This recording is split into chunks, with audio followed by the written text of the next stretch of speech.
DJ Pappa G, DJ stroke producer. You can catch me on DJ Pappa G UK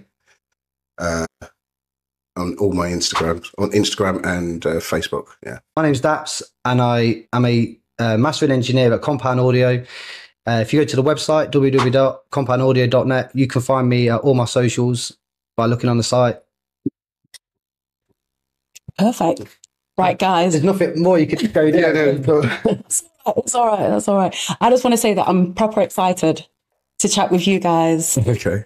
No, seriously. I know you're like, okay, why? Why is she excited? Why is she excited? I'm intrigued. Yes. Intrigued. Because you did a remix for our single, for Urban Spirit single, The Only One. Yeah. Yes. And I Googled you guys. I stalked you on the gram. And I'm like, yo, these guys are big in the game. Yeah. And you did this for us. So I'm like, yay, thank you. Well, it was a pleasure. It was an absolute pleasure. Because I literally, it was just, I got asked to do the remix. Yeah. And I thought, at the time, I was like super busy with my work and stuff like that. And I thought, you know what? I want to take part in it, because whenever I get given an opportunity to do something, I don't want to let people down. Yeah. You know what I mean? So, and also I thought, right, I'll speak to Pappa G, because we've bounced off each other for years, making collabs, music, you know, just mates, you know what I mean? We're good mates. So I said to him, like, perhaps we've got this opportunity to do a remix. Are you up for it? And he's just like, yeah, of course. I'm sorry, but I have plenty of time, so of course. So come on. You know, so I sent you the parts, and then I think I went away, didn't I? Yeah, you went away for that week. I was away for that week. And when I came back, perhaps just blessed me with this idea. And I was like, nice. So the track kind of wrote itself, really, because, you know, I understood the concept of where they were going. Yeah. So I've got to send it out to the original producer and the vocalist on the track. You know, I got it. I got the concept. I got the riff, where it came from. And that's the thing for me when reconstructing somebody else's music. You know, I like to, find the feet of where they were going. Where they're going originally. And then hopefully take it on a next journey. Like a next story, especially within our genre. I could have easily, come with a sound that may not have complemented what they were talking about. And personally, it was what's the guy's name? The sample. Oh, Polish. Yeah. There was a part that literally there was a section in that record, and I thought, mentions Marvin Gaye. Yeah. And I went, I've got to put Marvin, because that I can relate to that record from a young boy listening to that song, parents playing it, and I thought, I need this song because you said to me, didn't you, like, should we put that in the tune? I was like, stand it, chuck it in there. Because it was needed, and like I said, I understood all the content in the record, and that's one of I love remixing. As a, Well, that's the one thing that I found someone similar to myself with. Whenever I've remixed an old tune, like a classic, if someone said to me, like, oh, do you want to remix, whatever tune, I would rather rebuild the old tune out of the samples and then put a twist on it. And I found that that's what Pappa G did as well. Like, we were like, no way. I just find that once you've rebuilt the tune to a degree, you can twist it and not, go too far away from it, because, I mean, I've done remixes back in the day where it is completely different. Yeah. And it didn't go down too well. People are like, all right, but the original's still the best. And it's like, but I'm trying to do something different. So I've just found that twisting the original seems to work, doesn't it? It's getting it to how the original is, and then add that extra little stamp of yourself, is your character, because whenever you're producing, you've got to stamp you. Yeah. So you're just like building upon what's already there without tearing it apart, sort of thing. Yeah, very much. But in this case, we had to flip it. Yeah. Because of different music. Right? It was different. But I spoke to Polish, though, on Instagram. Yeah. Like, he hit me up and I spoke to him, and, he was a nice lad, you know what I mean? So I said to him, keep me posted if you want anything, tune-wise, features, or anything like that, so... Because you get a lot, because you do the mastering and the feedback, on Twitch. It's a good, because you don't tend to get a master or anyone out there that gives you like that truth about your music and where he does that. So to have him, you've got artists that makes drill, other music that, you know, other the people that we've just worked, yourselves we've worked with, we could, you know, link another producer to you. Yeah, okay. You know, because at the end of the day, there could be a producer who's got an instrumental that could fit a song that you guys have written. Or, you know, and get some... You get that perfect match. On it. Well, like, for example, there was a guy, I'm not too sure, I think he's from down London somewhere, and he makes grime. And his stuff is amazing. But because he's not got a name, he's not really getting heard of, and he's DJing and he's trying and he sends me like a bag of tunes every so often. And there was one particular tune, and I just said, let me send that to Devilman. And he heard it and he was like, mate, I'm all over this. So he was like, what, Devilman? Like, to him, he's like a god. Do you know what I mean? See, you know, I was saying to Papa G, like, some of the people that I work with, I just see him as like me and you, you know, just people, normal people. Whereas, you know, to others, they're like, oh my God, you know, we're not worthy. You know? Yeah, I know what you mean. Because I have like met certain celebrities, and it is, I guess, not anticlimax, but I just look at people as if, you know, they are regular people, aren't they, at the end of the day? They do a job, and it's just that their job's a bit more high profile than ours. But it's like respect given where respect is due, you know what I mean? And when I find the stuff that you guys have done, I'm like, top handing. Well, thank you. I think it's absolutely brilliant, the things that you've done. I mean, do you want to do some name drops for us, let people know who it is that you work with? Perhaps. You run the record label because you have a history of where you were cutting your teeth back in the day. Yeah, well, I mean, the people you used to mingle with. And well, my production, you know, DJ wise first would have started out in a place called Roller Express in London, North London. My career kind of started from there, working in a normal roller skating night. Yeah. Then got moved on to doing, you know, second arenas and so on at these raves. With that, my brother Junglist, MC Junglist, we were doing stuff together. His friend was best friend with the owner of Weekend Rush, and he says he could get us on this particular pirate radio station at the time, which was quite, you know, before Cool was the top radio. Cool's the top station now. Yeah. But before Cool, it was Weekend Rush. Right. And, you know, that was the station that we all said, yeah, we want to be on, because you had DJs such as Red Ant, Remark, Russia and Fox, with MC Shabba and MC Fearless that was on there with the Brain Killers.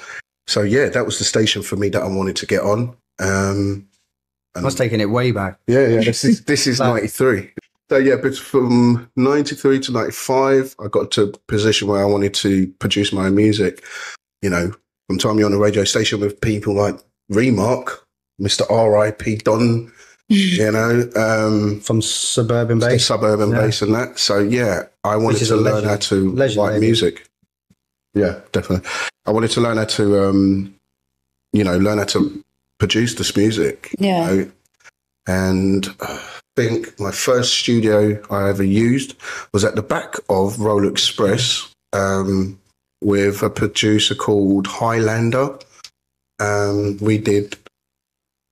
did a rendition of the record called Pirates by Shabba Ranks, Cockatee, Home Tea. Yeah. Of Greensleeve Records. Nothing happened to that. And then I gave up my job. I did madness. To pursue your music? Yeah, literally. Wow. Literally, because I wanted to learn it. I gave up my job because at that time I was a sales assistant at a furniture store. Gave that up. And literally just put all, you know, the money that I was having into hiring at studios. And then from 96, 97, I was introduced to a producer called Lynx, who is known as Different Levels, who worked on Stevie Hyper D's album. So I got introduced by him through an MC that was, you know, MCing for me on Weekend Rush at the time. And then yeah, started working with Lynx. Then I got an opportunity to do 2 tracks on the first album. And this was, you know, before Stevie passed away in 97. And then 90. Oh, this is great. You see the break, you see the cogs turning. But you're writing your memoirs right now. Yeah, very much. Here we go. And then from then, I left Weekend Rush, started doing Pirate Station in Essex called Syndicate. So that's Syndicate FM? Yeah, Syndicate FM. Dapz. Dapz, yeah. I worked for them and then went away 96, end of 96 to Jamaica, and knowing that I had sent a demo tape for the open forum, but I wasn't in the country to hear it. Come back and there was some, like, you know, 20 missed calls from Smurf telling me to contact him. You know, they would like to meet me. And that's when I got on Cool FM. And from Cool, I then started to work with a producer called DJ Magic, who was part of Prisoners Technology. Yeah. Yeah. Yeah. There's a big tune like Tricks of Technology. Trick of Technology. Or was it Delicate? Delicate Beats. Yeah. The Snoop Dogg sample, wasn't it? Yeah. For me, it was the sample out of, there's a sample in it from the film with... There is a well-known sample in the middle breakdown of the tune. What's it? Kanye Reeves.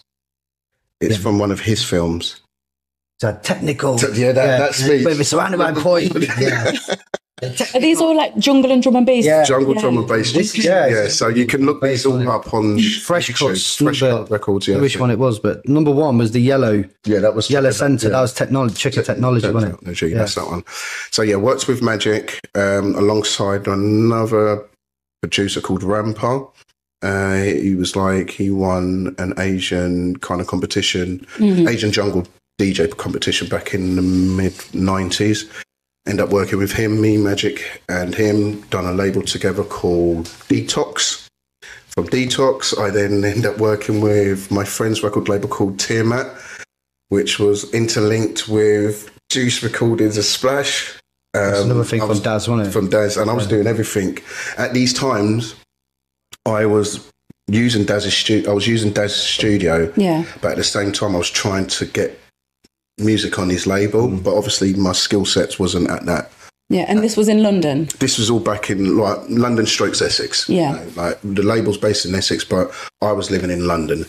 And then mate, I didn't even know that. You know, back then, I didn't know that Juice and Splash was all the same thing. Yeah. Although, like, the artwork is very similar to. They're similar in ways, you know what I mean? Yeah. But I never knew that. Yeah, Splash was more hard, and then Juice. No, Juice was the hardest stuff. Yeah, Juice was, you know, Darren, Jeff, and Daz. From my knowledge, I can remember. But yeah, I'm a person that I needed to learn my craft. Yeah. I had to learn the craft. I've sacrificed my life to learn my craft. I have, family, relationships and so on. And, I couldn't change anything because otherwise I can't see myself doing anything else other than what I'm doing already. So, from all those periods, and this is not even before, I've not even met, I call him Miyagi. I call him Dapz Miyagi. And he's Danielson. Yeah, Danielson. His real name's Danielson. He's Miyagi. Yeah, but the master. Yeah, he's the master. Yeah, but he's taught me well. Yeah. But throughout that whole period of the mid-90s was literally learning the craft of how to produce and what works with what. They're like queuing to cut records. And, cutting dub plates, innit? Cutting dub plates at the time. To play out. Yeah. So dub But you're saying, like, with doing the music, that was a big sacrifice when it came to family and relationships. Yeah. Why would you say that? Is it because you had to, like, travel a lot? No, it's because it was me. This is me. I sacrificed. There's some relationships I sacrificed because I'd rather put music before gal. Yeah. And then if you meet my twin brother, my brother would have said the same thing, just like that. Yeah. No, seriously, I did. We're doing a dating podcast as well, so this really helps. Because it's to get I don't know about that. Get the ins and outs from guys as well, because obviously you find like a lot of women are very career driven as well. Yeah. And I think as a woman, if you're kind of, pushing relationships aside to get forward, it's seen more negative than it would be if a guy was doing it. So how have you found that? Oh, did you know, I've sat here and honestly, there have been times where I've kind of regretted, but the ones that I've regretted are the ones I'm not speaking to. The ones that have understood me and know who I'm about and what I was about. They're kind of family friends. You know what I mean? The one, Tanya, she's the godmother of my daughters. Yeah. Do you know what I mean? Because out of anyone's, she was very much career driven. And I think my drive came from the fact that she had a career that she wanted to fulfill, which was what she succeeded in. Yeah. But my drive was based around something that it needed money. So I needed to have that job to then fund what you're doing. What I'm doing. And it was, it's very selfish. I can now look at myself and say my behavior back then was selfish because it was based about me. It was based on me. I needed to have the top tunes. I needed to cut the top dub plates. The latest tune. You know what I'm saying? So, it does, having this passion and this drive has, there's a balance. There's a give and take in it. There's a give and take. It's got to trade off with stuff. So, because, I would say, there's been regrets, but there's been things that I've learned from these relationships. From my family knows, they know if I'm good, they know full if if I put myself into something, I'm going all the way. They know if I don't turn up to something, they know full well if I've got a wedding. I remember my brother's wedding. I knew I had a gig the day before. I had to fly to go to Barbados. Yeah. I knew he wanted me there beforehand, but you didn't get there. No, I got there. I got there wedding, but he wanted you a few days before. I needed to do this gig. Yeah. I needed to stamp. You had to do your performance. Thing. Do you know what I mean? I think it's what's hard. I think because we're always told you need to get a balance and it's supposed to be like 50-50. And I think sometimes you can't always have 50-50, can you? No. If you're really so dedicated to what it is that you're doing, you might have to literally be 90% on your music at one point and 10% on everybody else. Yeah, that's right. It is a juggle. Yeah. Do you have those struggles? Or have you had those? Yeah, I mean, of course. I mean, just sort of bouncing off of what you were saying. I mean, there was times where, I was in a relationship or something and I was like, nah, not that the relationship was wrong or bad or in anything like that, but I wanted to take my music and everything to a different direction. In order to do that, I had to, like you're saying, leave my job. And it was a really well-paid job to go college, then start learning things. And because of the whole life switch, it has an impact. Do you know what I mean? You can't go out and do the things you were doing because you didn't got the money. Yeah. So I totally get it. There's places where I should have been, I wasn't, because I chose that over being there, but like you say, there's things which you learn from and you can look back at now and be like, well, if I did do that, would have this planned out or would this happen? Do you know what I mean? Yeah. It's like I say, like things happen for a reason. And I was saying, like, today we're here for a reason. Do you know what I mean? So even now, like, something will become of this. I know. Yeah, you know what I mean? 100%. So, but going back to you, perhaps, because you didn't even got to the 2000. You know what I mean? We're still stuck in 93. I love this brother, he's on it. He's your co-interviewer here. You know what I mean? Saying it was me. We're putting this one back. Over the next 20 years. Forget me, man. I'm listening to this. Right, should we open our drinks?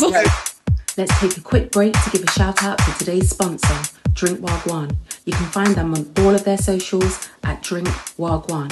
Now let's get back to the episode.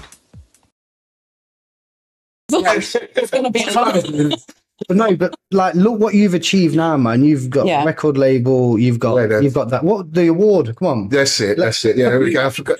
What's your record label? Where can they? Yes, Hazardous Music. Moving forward. Yeah, moving forward. Yeah. Hazardous Music is the label that was started back in 2008 because I got to a point where, you know, nothing wrong with rejection, but I was getting sick and tired of my music getting rejected. Yeah. So, and I felt I had, you know, I feel I had a good ear for music and good artists, good quality music. You know. You just start off releasing your own stuff. Yeah, it was me, a guy named Gringo, and Malachi before he Malachi from Nightbreed. We did a track called All Sparks. That was the first single. Second track was courtesy of myself and a producer called J Line. And then I started scouting my friends, Java, Steve. I remember Steve. Yeah. Who's after? Oh, yeah. Then I was working with Origin, DJ Origin. Monk. DJ Monk. JJ, Mark C. They go under Inner Culture.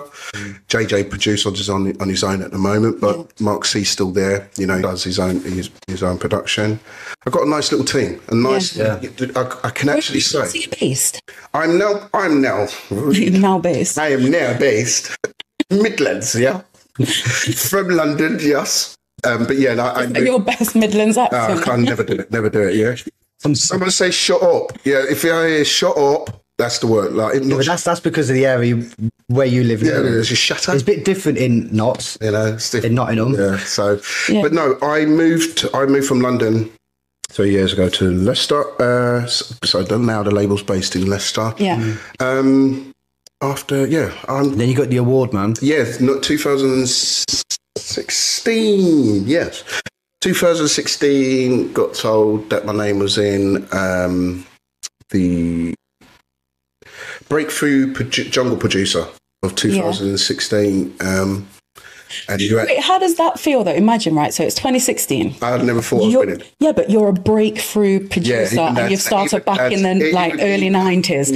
How it happens. I don't know. Even down to that statement, for me, a breakthrough jungle producer is somebody, I mean, you know, I'm thankful for getting it, but I feel, you know, that there's young jungle producers that I see now that I've seen.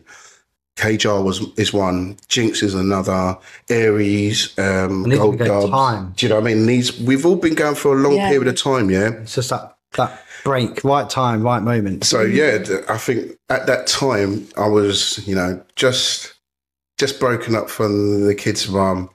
And you would think the mindset would be all sad and everything. It's partying. No, we're not partying. It's just literally building, literally putting all that emotion into every single record from like refocus. Yeah, you know, from Can You Feel the Rush? Can You Feel the Rush, yeah. The Conga Natty project. Yeah. Even down to our record. Because that's when we first started linking then, wasn't it? Yeah. So, and in fact, the way we linked was more on a weirder vibe, wasn't it? Yeah, it was an odd vibe, wasn't it? Really. But it was a real odd vibe. But from that odd vibe, turned up to something like, you know, I mean, almost 15-year friendship that we've got. What do you mean by the weird vibe? No, it's a weird vibe. Just less said, better. Do we need to save that for another podcast? We'll save it for off air. I'll probably get to that.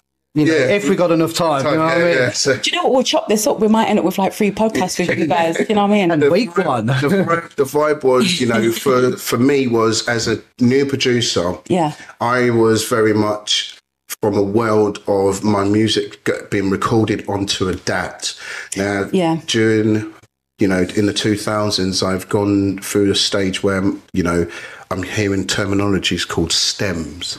You totally forget, like what you've done, where you've come and from, where you know, because for me to be here, there was a lot of stuff that's happened. It's like, that was back there. It's a bit of a disrespect for me to come in and say, do you know what, right, we've got 2 minutes, let's sum up what you've been through. That was me, like, go on Compound Audio. That's it. And if you go there, you can see everything. You know what I mean? I've got a book on there. Do you know what I mean? You've got a book? In my bio is like a book, you know what I mean? Yeah. No, I'm not reading that one. It's like Star Wars. We'll have it like going over our heads. TWA. Yeah. Like, goddamn. But yeah, no, you know, from then I had as I said, I started, you know, doing remixes for other people, and then, you know, to have my name put in to the breakthrough was, you know, it was very, you know, I've got to be humble about it. Yeah, and like I say, I do think it's brilliant, and obviously when you get these awards, it is amazing. It's just for people to understand you've had to work so hard to be called, you know, that breakthrough. Like you've only just come out, and you know, it was sort of like by accident. Yeah, there's been so much work. There's so much work to get here. Yeah, there's so much work to get. Yeah, very much. And then from that, I just literally just been concentrating on putting out better music, something original. Even though I do a lot of remixes and you know, I do a lot of bootlegs. You know, just you know, you just got to keep doing what you do, innit? Just you know, give music to the people. Then you know, not everything has to be purchased. Here's a freebie. Can't play that one. No, that's nice. So, giving back to the community. Yeah, very much. And and now you know, I want to get into teaching. I want to utilize the knowledge I've got, because everything I've got was shown by others. Yeah. But a lot of it was taught, you know. Yeah, like self-taught. Self-taught, very much self-taught, until, you know, Dapz gave me the, you know. Daniel, son. Because I think what it is nowadays is that music is so scientifically put together now that there's strategies and there's formulas of like, well, if you do X, Y, and Z, you'll speed up your workflow rather than having a guess or, you know, guessing at this. Is this right? Is that right? Should it be there? Should it not be there? You'll have a formula and it will just work. Yeah. You know, and it, you know, 9 times out of 10 it will work. Once you've used it once and it worked the first time around, then you go for it. But that's the only problem with myself and my production. I try not to go to, because it's like it's not habit, wrong word. You're getting comfortable. I like to be a little bit uncomfortable in whatever it is I'm going into, whatever song I'm going to write, whether it's going to be a jungle track, a drum and bass track, or a jump up, you know, or liquid, you know. I really do my best to, you know, I want to take this on a journey. I love other producers in other genres. Yeah, I will sit there and listen to it and go, yeah, the motions, there's that motion key, where, you know, I properly study it. And that's where you can get like more inspiration as well. Yeah, very much. So I want to ask you about MC Spider. Okay. How did all of that happen? How did that occur when you guys started working together, basically? So for me, just to build up to that, right? Because it's easier for me to build up to it. So like for me, I was like, I started more in 96. Do you know what I mean? So I started as a DJ and stuff. And again, because I was from Leicester, I'm still in Leicester area. Like my local sort of shop was Formation Records or 5HQ. And again, when we was walking here, I said to Pappa G, look, this is where Selected Disc used to be. Yeah. And Selected Disc was the plates. Like they had dub plates. Like that was really, really, you know, early tracks, white labels and stuff. So they were my go-tos, you know, Leicester and Nottingham to buying tunes because it's closer to me. Do you know what I mean? So from around 98, that's when I started producing music, but it was on the PlayStation. Yeah, really? PlayStation 2000. There's a program called Music. Music was called Music, right? And you just had to use what they gave you. Right? And then they come out with Music 2000 and had a 14-second sampler. So you could sample for 14 seconds in total, right?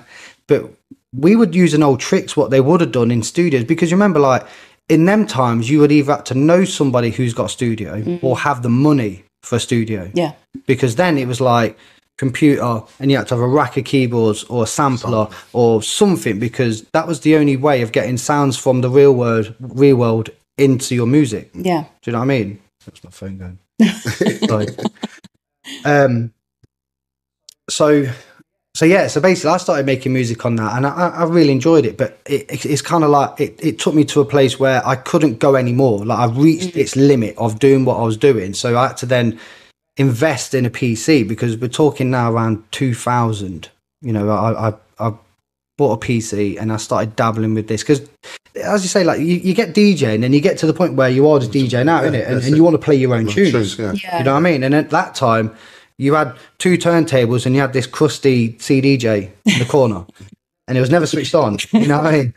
But I remember going to raves and stuff and you would see them there and I just think, what are they doing? Like, what are they playing? But so that was me. Like, I used to look at all the names like DJ Hype and SS and Mickey Finn, and I was like, I want to be one of them. I want to be one of these DJs that are playing at these big events. So like I said earlier, I wanted to change the life direction. I was like, no, I need to learn more. So I did this course in 2000. It was like an electrical course, and we worked in a studio and we learned how to route studios and microphones and, you know, back then. And then I wanted to take it further. So 2003, 2004, I like literally left my job, left everything, went back to my mum's, you know, one of them ones. Yeah. Because I was like, let's face it, I'm going to be on my arse here. You know what I mean? So literally, just my life has changed, and I went to Confetti College. Yeah. In Nottingham. Is it down like Colton Road? It's in town now. Oh, is it really? Yeah, yeah. Well, there you go. So that's how long ago it was. Yeah. So I went to Confetti College, and I tell you, I met some really nice people down there. Still talk to one or two people that I met down there. But me and a friend of mine, we made this tune, and we was getting it mastered at Electrical Mayhem, which I don't know if that's still part of them, but they had a mastering suite. Yeah. They had a nice mastering suite there. And Spider walked in, and he was like, "Who made this tune?" And we was like, "We did." You know, we did. You know? And then he's like, "Yeah, come and talk to me afterwards, yeah," because he was doing his MC courses, like teaching like kids how to write bars and whatever. And when we got chatting, like, I'll never forget this day. And I'm sorry, Nick, I'm sorry for bringing this up, but like, I'll never forget this day. But he was like, he pointed at my mate Nick, and he was like, "I see that you do all the talking," and he pointed at me, and he was like, "And I think you do all the work." And I was like, and it weren't like that. Literally, we bounced off one another, you know what I mean, at the time. But, you know, that is the music business, is cutthroat, right? And I was left with a decision where it was like, I'm making this sound harsher than what it is, but it wasn't. But at the time, it was emotional, you know what I mean? Because I had this chance of going with MC Spider or not, and then staying with my mate, doing what we're doing, still pushing. You know, we're talking like, you know, 10 years on now or something. Yeah. So I was like, listen, if you was in this position, I would want you to say, I'm doing it, but don't forget about me. Do you know what I mean? Yeah. So me and my mate fell out over this because he didn't see it in that same way. Yeah. He was like, no, we're together. We're like, this is us. We got here together. And I'm like, yeah, but I see this as an opportunity. Yeah. And it's not about... One of us in means, you know... then you can pull the other one you after. If you still stick at what you're supposed to be doing and what you love, with me on the side, come on.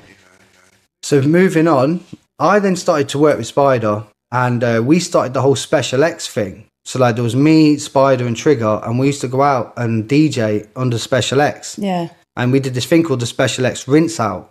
And it was quite a big thing. It was for me anyway, but for my whole entire life, because of my initials, I've always been called Dap or Dapz. Yeah. You know, people have always called me Dapz, you know, because of my initials. So it was weird that I was going to raves and people were like, yes, Special X, what are you saying? And I'm like, oh yeah, that's me. You know what I mean? Looking over your shoulder. That's what it done. So, you know, I was going to dues and people were like, can you sign this? And I'm like, Dapz, oh shit, give me another piece of paper. You know what I mean? So like, it was mad. It was mad. But so you know, moving on, working with Spider was great because I started to find my feet. He introduced me to some massive people in the game, like literally Pendulum. I sat in the studio with Dan Fresh, and I remember Spider saying to me, don't say nothing. You're a fly on the wall, yeah? You're my driver, yeah? And he goes, don't say that you're studio, yeah? You don't run studio. You're nothing. You're just my driver. I was like, okay, cool. So I'm sitting in the studio with Dan Fresh. I'm like, this is Dan Fresh, man. You know what I mean? This was the time then they just did Black Tarantula. Remember the tune Black Tarantula? This is that time when that just came out, and I was like, and I'm sitting there, I'm like, what's that? What's that there? And he's like, oh, it's an EMU sound card. I'm like, okay. What's this here? And he's like, next minute, can you go and sit in the bathroom? And honestly, he was like, no, you. What Spider put you in the bathroom? No, Fresh did. Did he had to go and sit in the bathroom. I was asking too many questions. That would be me, to be honest. Very much. I'm very inquisitive when it comes to things I want to know. And it's not even from that I'm being nosy. It's just like what you were saying before. I like to learn things. I like to understand things. I like to know how everything's kind of put together. And being in that sort of a situation, but it'd probably be the same. We laugh back at it now. Do you know what I mean? You know, like I could hit him up and say like, "Yo, it's Dapz," and he'll probably say, "Yo, how's it going?" You know what I mean? But at the same time, Spider's took me to photo shoots, and he's like, you know, just jump in on that one. You know, just stand with them. And I'm okay. And I'd have a photograph with like El Hornet from Pendulum and Ragga Twins and, you know, Dirty Frequencies or, you know, Brent from Passenger Records. They used to do Aquasky.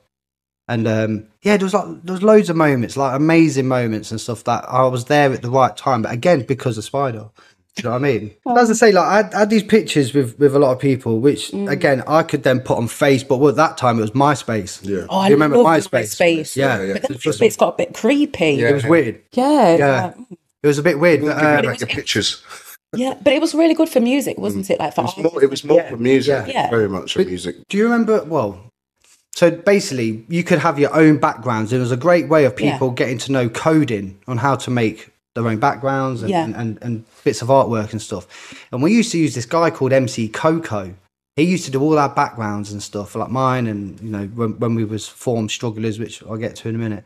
But MC Coco, which I didn't know, right? This was Bomber's friend, MC Bomber. He was his friend. And I only found this out a couple of years ago, that MC Coco is actually Traumatics. So you know the MC Traumatics? Oh, and they're the same person. Same person. He was MC Coco. Okay. Yeah, back in the day. Okay. And we laugh and joke about that. But I mean, Traumatics, I mean, people can see him as two different ways. Like good. Let's get because he mentioned something online a year or two ago. He's very political. Yeah, very. And he said something which didn't go down well. So but anyway, a whole different story. So like I say, with the Spider thing, he was doing his MC courses and he was showing me videos of these like MCs, and he's like, "Oh, look at these guys here. Like, which one do you think stands out?" And I was watching for all these MCs, and there was one guy, and his bars, like what he was chatting about, was amazing. You know, it was really cool. And he's gonna hate me for this, for mentioning it. I always do. Do it. But it was Slips. So Slips, Slips. Slips was an MC back in the day called MC Slippy on Grime. Okay. Yeah. I'm going to giggle at the name, but it sounds funny. Yeah, it was Slippy. I'm Slippy MC. MC Slippy. I'm Slippy. Wrong images. Stop. And then moving on, right? So he wasn't even into drum and bass back then. He wasn't really like, he liked some tunes, but he weren't really into it. He was a grime head, you know what I mean? Hip hop and grime head and stuff like that. But we used to go on road together, DJ now, and Slips used to come to mine, and he used to MC on these grime tunes. We used to get Spider on a couple of them, but then me and Slips really gelled. Like we became really close mates. Like we were really good mates. And literally, he used to come to mine on the bus every day from like where he was in West Bridgford. He used to come straight to mine on the bus and wake me up by having his phone through the letterbox. Music. Like, and I'm like, what's going on, man? And he slips downstairs. And literally, we started making 4/4 bassline. You know, like the music, 4/4 bassline. So we're talking around like 2006, around 2006, 2007, when it was like Burger Boy and T2 and, you know, Virgo. And, Virgo. Yeah, good. And Virgo. So we was into that, right? And we made a tune called Balaclava. Yeah. So Balaclava was like this is what we're saying, like we put all our energy and time into something like drum and bass, jungle, we make one tune in a completely different music style and it blew up. Yeah. We was getting support from Ras Kwame, Cameo, like all loads of people on Radio 1 Extra, and that's when people saying, listen, you need to get your PRS sorted out. And this is back, and I was like, what's PRS?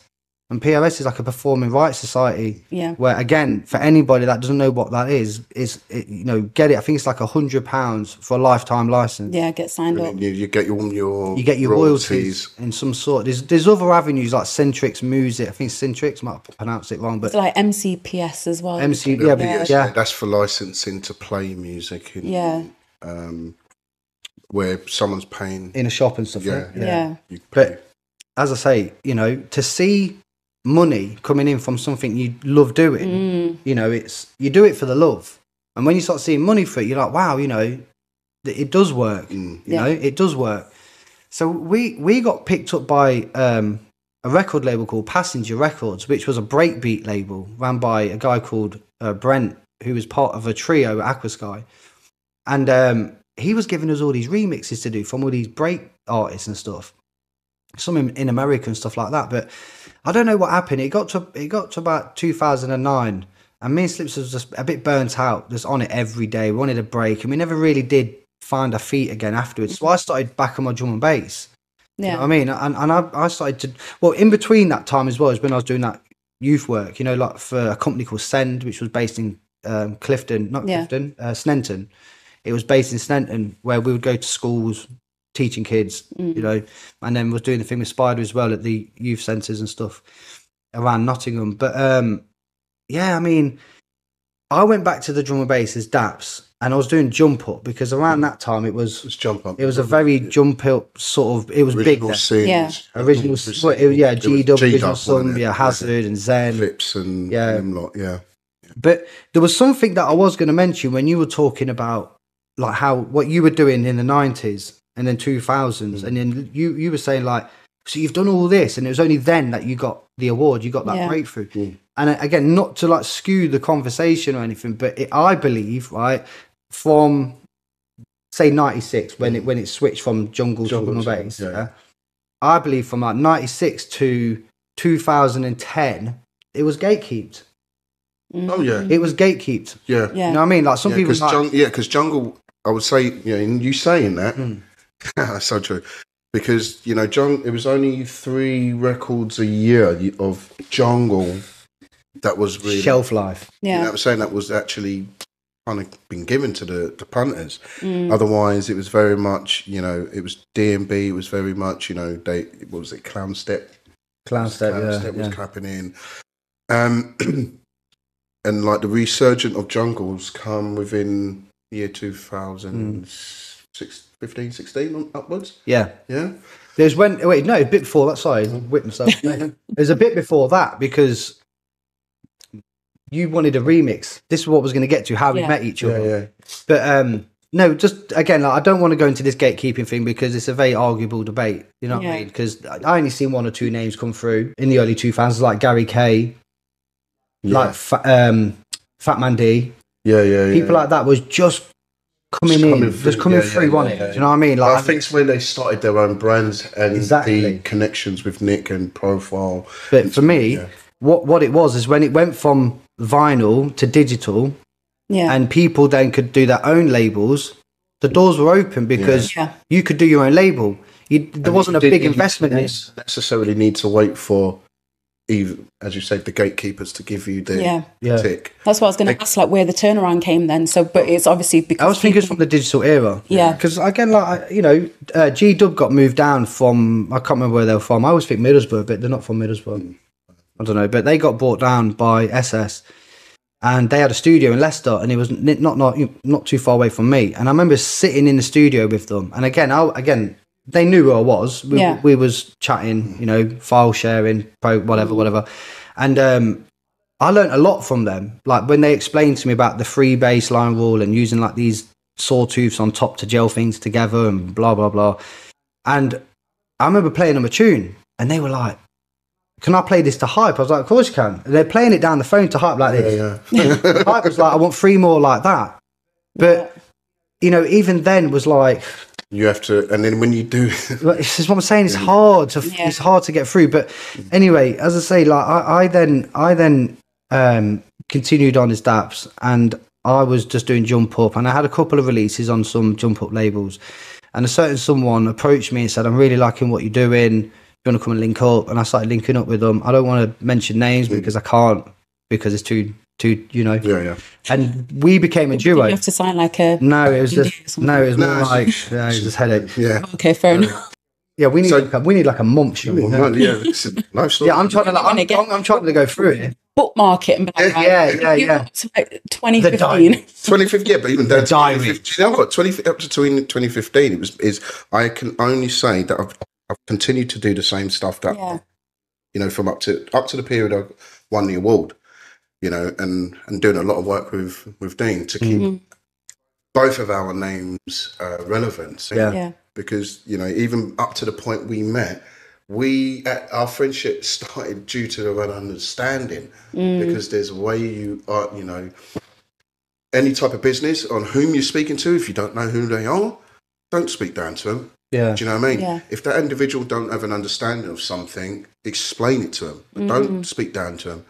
And I've always been the person, you know, to respect another human being. Yeah. No matter where they've come, where they come from, what position you're at, how high you think you are in the game. No, it not government. So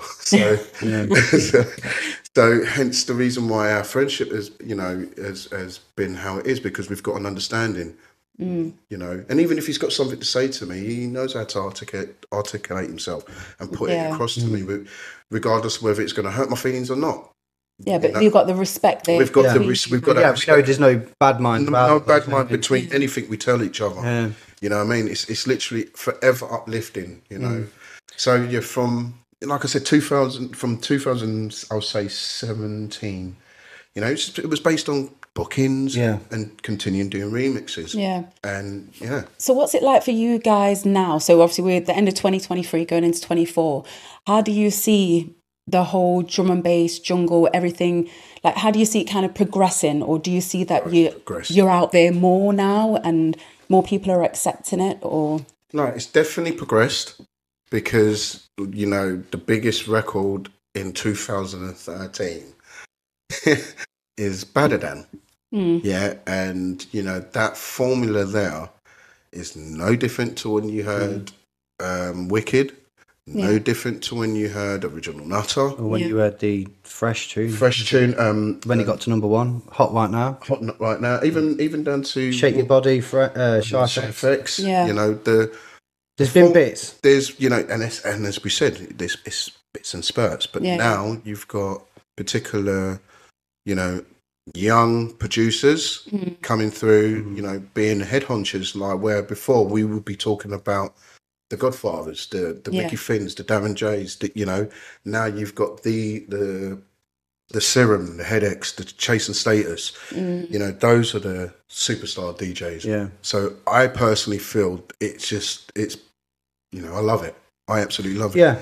I also love the fact that Jungle, the original sound, the original authentic sound, it's not just been chucked over to the left, like how I hear in like, you know, people bringing the 96, 95 garage sound in today's music. Yeah.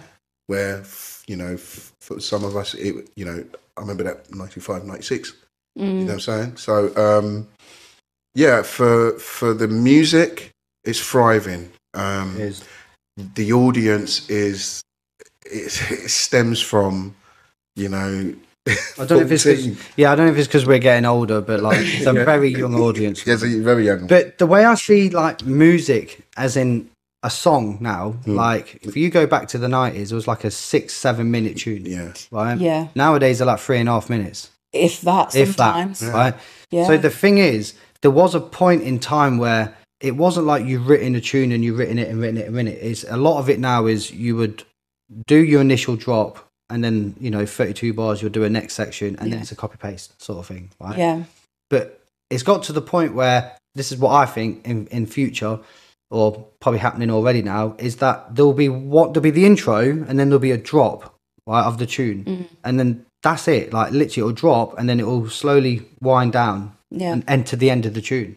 Because a lot of people are double dropping tunes. Yeah. So they need to hear it. So you need a space for the next tune then to sit on top of that tune. Yeah. You know what I mean? And I was saying to a friend of mine, like, well, what if you run out of tune? He's like, you'll never run out of a tune now, because you can just use a cue point, like a hot point, innit, on a CDJ or whatever, and just bring it back again to the beginning. So you know, in a way, people are writing tunes, creating their own build-ups while mixing now. Do you know what I mean? So it'll always evolve. Yeah, because I mean, the new phase that's coming in is called the fake drop. The fake drop. Yeah, it's like, you know, it builds up and it builds up, and as it drops, you don't get nothing. You don't get nothing. It's like it's there, and then they'll be like on the snare, anticlimactic.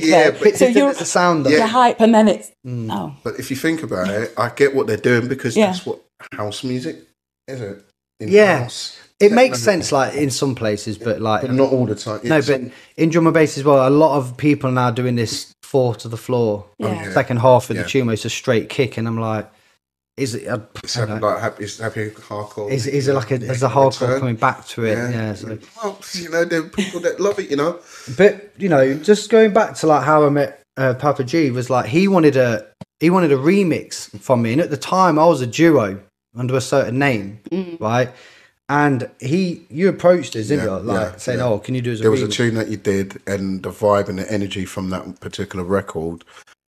You know, you wanted something. I needed something like that for Hazardous. Yeah. So at the time, I was like, I'm not under that name anymore.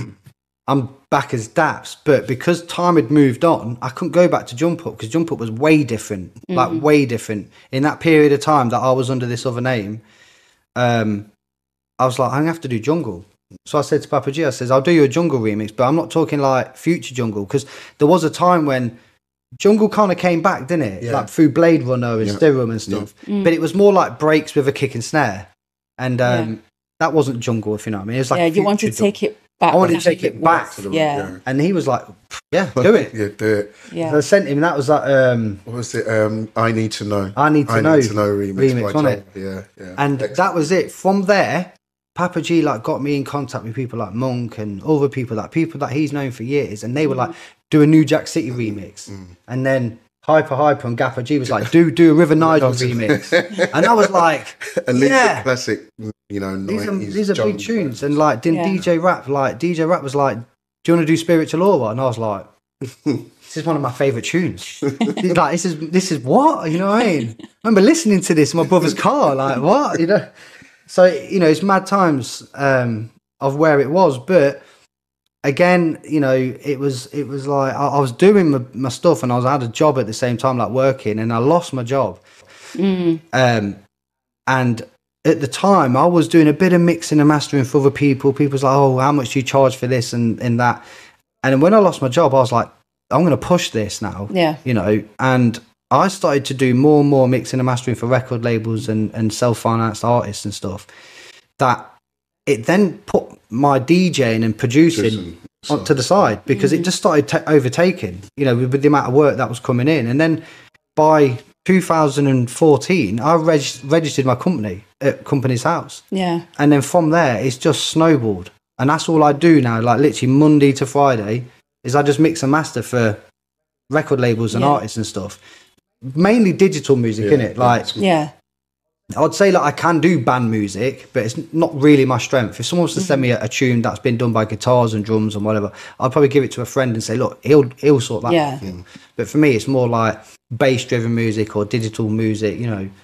And within that time, it's just been an absolute, it's been madness with some of the people that I've worked with. And now you've got like that, you know, the mentor thing. And that, and then more recently, like, there's a company called Unique Learning. They've contacted me and said, do you want to be a mentor for us? Yeah. And I was like, why not? It's like going back to the roots of kind of how it started. Yeah, so now like literally... Now to teach. Yeah. So now like it's all online, and I'm like, what? You know what I mean? So I can do a class, but it's like online. Or I can do a one-to-one with someone and mix down their tune, and they can see it in front of them. Yeah. And because literally I became cozy doing what I was doing for so long, like getting up, it's very repetitive, like going up, going studio, finishing, going studio, finishing, that literally I was like relying on these people coming back to pay my bills. And a friend of mine said to me, what have you done in the last 5 years for online presence? And I was like, what do you mean? He was like, well, what have you done? A friend of mine really struck a chord with me, and he was like, what have you done online, like in the last 5 years? Like, no offense, but there's these new kids now, 18, they don't know who Dapz is. They don't know who Compound Audio is. Yeah. Because 5 years ago, they was, you know what I mean, at school or whatever. So I'm like, you know what? You're right. I need to do something. So doing more videos of mastering this tune for that person, putting it on Instagram, doing this, updating the website. You know what I mean? Yeah. But in the end, I seen that Twitch is a good avenue to then showcase stuff. And then I started, well, it all stemmed from being offered to do this show with DJ Rap called Open the Door. Yeah. And DJ Rap would like, she did a show with this other guy called Moisin, and they spoke about how to produce music, and you know, you could see what they were building in front of them. Like, she said to me, do you want to do one to do with mastering? And I was like, yeah, but I'm not sure how we can, you know, make it a 4-week show. Yeah. Let's talk about like track reviews. And she was like, yeah, that's a good idea. So we did, and I said, this is something that I do anyway. Like, I'm already reviewing people's tunes, but in a way where it's personal. Yes. Yeah, very personal. It's not just verbal. Yeah. It's not just a verbal information back to the to the creator. Yeah. So like, you know, I would spend time listening to the tune, you know, time stamping at this particular point in the tune, this, that, the other. But in the end, I was like, this is really time consuming. So I started doing like voice notes, like, like I'm, you know, whatever, just leaving them voice notes. And then I was like, why don't I just record what I'm doing and talk over in real time? Yeah. So I said to Rap, let's do this. And she says, yeah. So we did it for a couple of weeks and it just blew up. It was really cool. And it's on Twitch. It's on Twitch, yeah. But I mean, Rap, you know, with all due respect, she's like a legend, you know what I mean? And she's so busy doing with her own stuff that it's difficult to commit. Yeah. Whereas, you know, I can do it from my own home. I get tunes sent all the time. I'm not going to start saying to people, send tunes in. I can say, can I use this? If they'll send a tune, like I always say to Pappa G, like, can I use this for the show? And he's like, yeah, you know. And I've been doing it now for about 3 months, and it's just snowballing. Like literally, it's getting bigger and bigger and bigger to the point now where I'm like, right, I need to make the visuals look better. I need to look and look into Twitch. You're investing in more yourself. You're investing in what the concept that you came with, and like I said to you already, the fan base that, or the group. It's like we've got a community. It's not a group. Yeah, it's like a group of people. It's not a massive. It's not a gang. It's a community of you know, we all enthusiastic producers. Everyone, and everyone gets involved. It's because you've been saying as well, obviously everything happens in its own time, and through the steps and things that you've done, I guess now obviously you're sitting down and you're talking about it, you can realise all the things that you have been through and how you have put those things in place. So even though it is snowballing, it is from something that you've planted. It's a lot of hard work that you've done. I was going to ask as well, like, so what do you guys have planned for 2024? You got anything new that's coming out? Any new ventures? Well, you're looking for new artists? I'm looking for definitely new artists. You know, within the jungle. I mean, I don't really like to pigeonhole. I like the whole music within drum and bass jungle, but jungle music is definitely the forefront of the label. And I do like today's jump up. In regards to release from now to 2014, last week I had a track on an EP coming out on. It's come out on drum and bass. No, Aim and Warfare. Aim and Warfare. Yeah, Dom's label.